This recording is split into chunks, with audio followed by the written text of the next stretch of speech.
and all of these little gems of knowledge that we've dropped so far, after we did all of these things, that fateful day in February 2024, you want to tell them? Sure. Yeah. So February 2024, I had just moved to Austin a little over a month ago.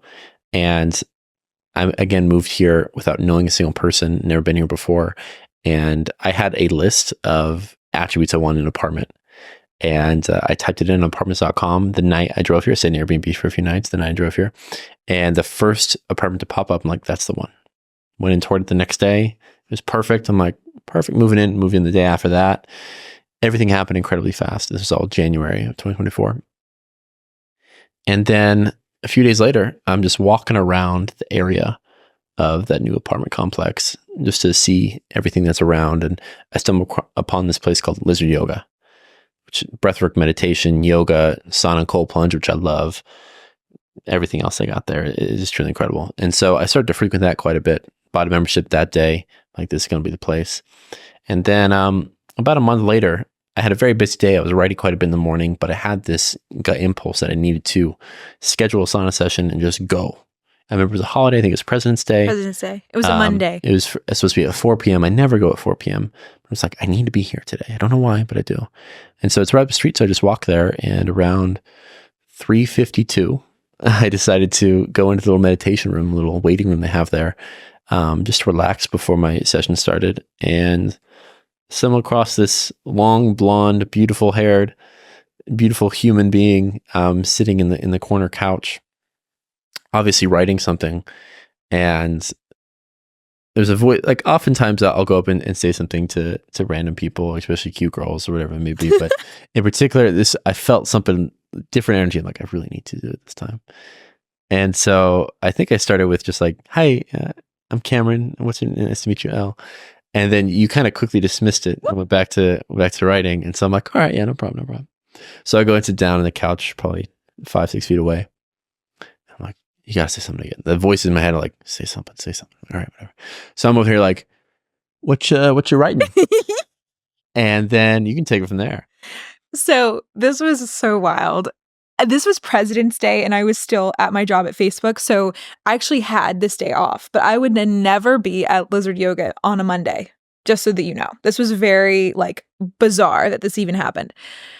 So when Cam started talking to me, I was in the middle of writing a story based on something that one of our dear friends, we have these two friends who are identical twins, the Tuckers. Shout out Cole and Ian if you're out here listening. And one of the twins said something to me that made me just laugh. And I usually write stories around quotes that people say. They were like, there's something about you and Danny, one of my best friends, Danny Miranda, where as soon as I start talking to you, I just want to word vomit the truth and it just comes out. And I just thought that was the most amazing quote. So I was writing a story around that quote and around how strangers always come up and talk to me. And literally, as I'm writing this, I even took a screenshot of where I left off on that story in my notes app, because I was like, what are the odds that I was writing this thing about how strangers always talk to me when this stranger right here came up and talked to me? So when Cam started talking to me, I was so in the zone of my story that I just kind of blew him off a little bit, which is not uncommon for me because I get very focused and I love to write. So once he re-engaged and was like, what you writing over there? Like, I'm actually a writer too. I was like, okay, I'm like, okay, he handsome. I'm going to bite and see what he has from me. Let's see what this guy got. So then we started talking, and he was like, oh, what are you writing? And I told him what I just told you about the Tuckers and this quote and the walks that I host. And Cam goes, oh, are those the walks on Saturday mornings? I know about those through Danny Miranda's podcast. And I was like, Danny Miranda? That's my best friend. Like, what are the odds that you'd find out about this on his podcast? He's like, yeah, Danny Miranda's podcast is a big reason I moved to Austin from Bali.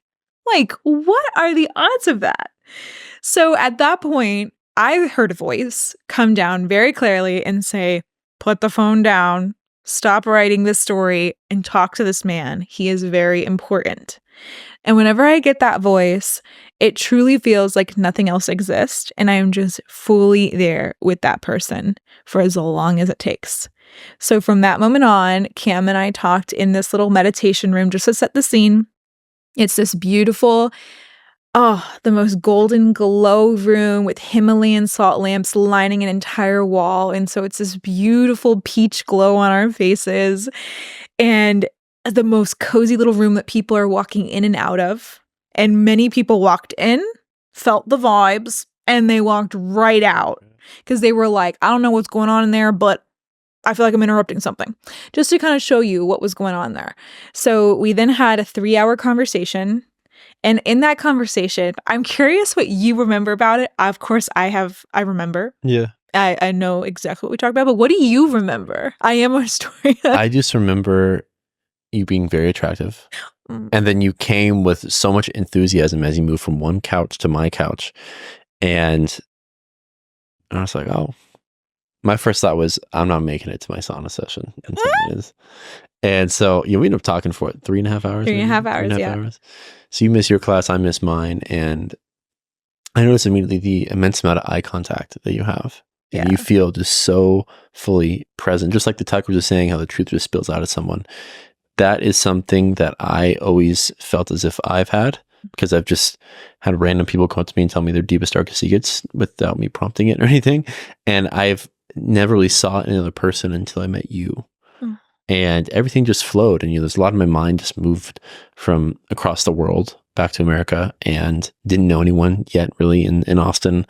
And you just kind of sat there and listened, and were able to not only listen, but it was an equal exchange of talking, because there were so many ideas in my mind about life and human nature as a whole. And for some reason, it just felt as if you knew those answers. And so we were able to just have this incredible conversation, mostly around a lot of spiritual things that have been happening to me recently. And you shared with me the map of consciousness, and that book completely changed my world. But just the idea of putting numbers and names of emotions around everything I've been feeling felt out of this world and felt so profound. And despite or besides ending up marrying the woman I was having that conversation with, there was, even if there was no romantic connection, that still would have been one of the most profound conversations in my life. Like, we really went down a rabbit hole amongst all of the deepest conversations and stories that I wish I could have shared, but I just couldn't with the people around me. Yeah. It was like, finally someone in my life I can feel seen by, fully seen by. And I even told you that. You did. Like, I feel maybe the most seen by you than anyone ever before. And it was just such a deep human to human connection at that point. And I was so happy. And it just, that one conversation just deeply changed my life. And of course, the things that happened after that day, but that day in particular was just so impactful, because I finally felt as if I'm not alone.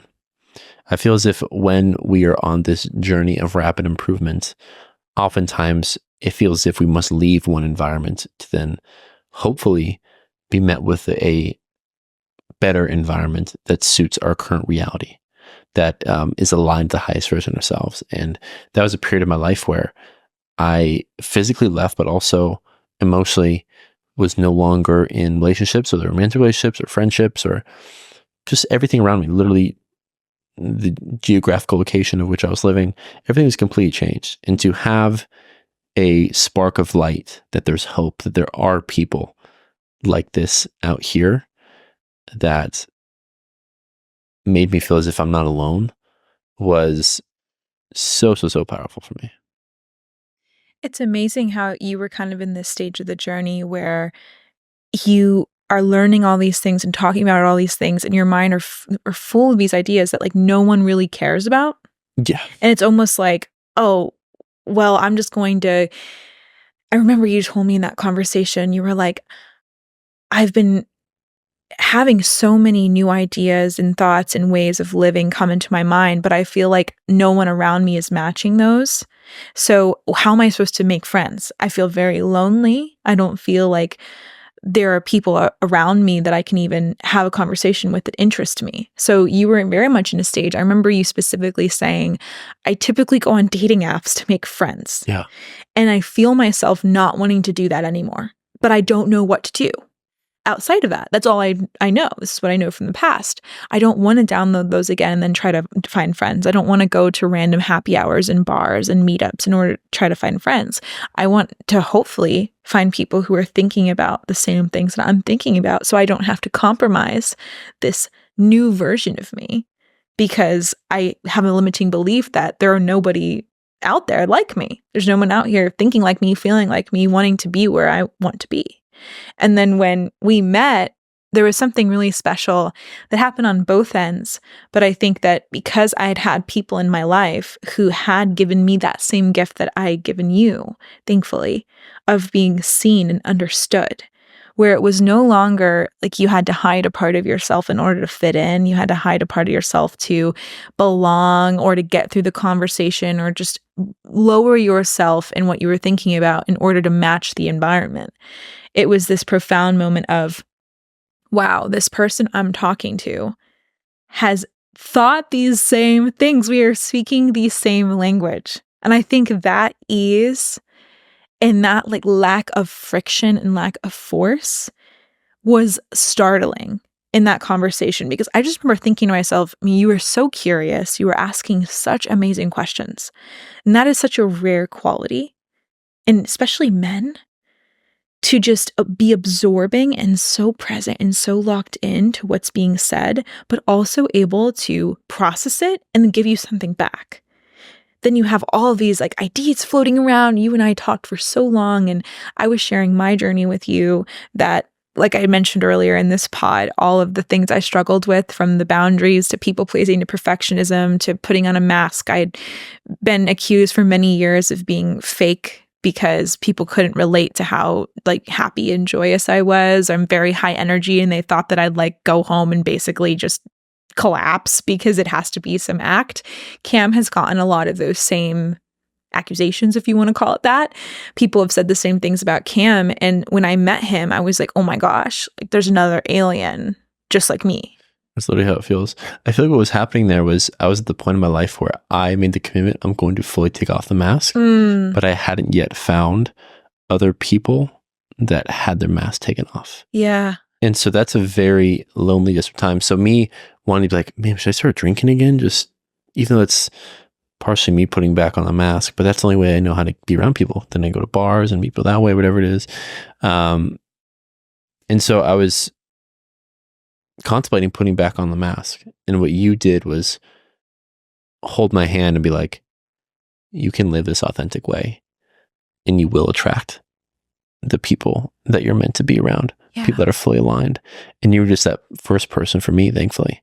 And, but it's hard to continue to go against the norm when you have no proof that there are people out there. Exactly. Like you. I think it's an incredibly brave thing, is like to survive through the gap of the growing pains of like, I'm leaving my old self behind and I'm stepping into a new version of myself. A lot of people from your past will see you as unrecognizable, and the people in your life really want to keep you safe rather than to help you grow.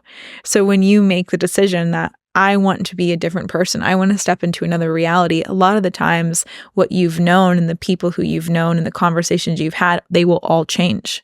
And it's a very lonely period when you commit to being a different version of yourself. You commit in all ways. You're in a different environment. You got different friends. You got a different loved one. You got different mission. You got different habits in your day.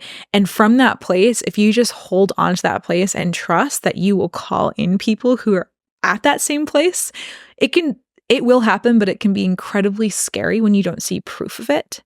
And so one thing that I will say, if this resonates and you feel like you're in that gap right now, is first, keep the faith, because those people are there. Funny enough, I've talked about this before. When I was in that gap, Danny, one of my best friends, kept bumping into me unplanned on the trail in Austin, Texas. We bumped into each other 6 times, unplanned, until we were like, okay, we need to be friends, clearly. And now he's one of my best friends. So if you just keep the faith and do not allow yourself to be brought back into these environments that no longer serve you, around people who no longer serve you. If you commit to stepping into the higher version of yourself, you will see that reality change slowly if you just trust and believe that it will.